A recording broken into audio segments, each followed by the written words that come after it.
माननीय अध्यक्ष महोदय, आपका बहुत बहुत धन्यवाद, आभार। आपने बड़ा दिल दिखाया और सत्ता पक्ष और प्रतिपक्ष के साथ में आपने वार्ता करके बड़ा दिल दिखाते हुए इस गतिरोध को तोड़ने की पहल की है, गतिरोध को समाप्त करने की पहल की है।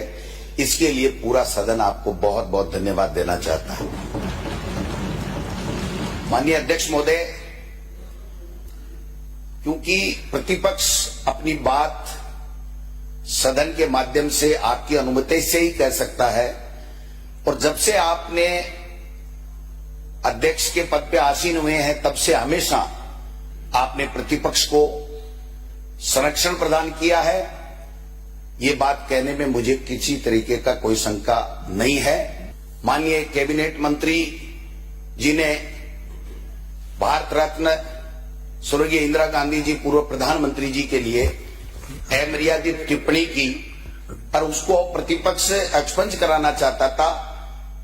उससे गतिरोध शुरू हुआ और उसके बाद में 2-3 दिन तक वार्ता नहीं हुई और ये जो गतिरोध बना रहा कि मंत्री की बात से लेकर के अब तक जो भी घटनाक्रम हुआ वो सारा का सारा खेदजनक है, निश्चित रूप से खेदजनक है, नहीं होना चाहिए। क्योंकि हम जनता के लिए आते हैं, हमारा व्यक्तिगत कोई काम नहीं होता है। आप इसे करवाइए, उसके बाद में मैं जो भी मेरे से बन पड़ेगा वो मैं करूंगा। पहले मंत्री बोलेगा, शुरुआत मंत्री से हुई कि जब शुरुआत जिससे हुई वो अगर अपनी बात ही कहने को तैयार नहीं है तो मेरे शब्दों का क्या महत्व है? फिर 1.5 लोग कैसे टूटेगा आप बताइए।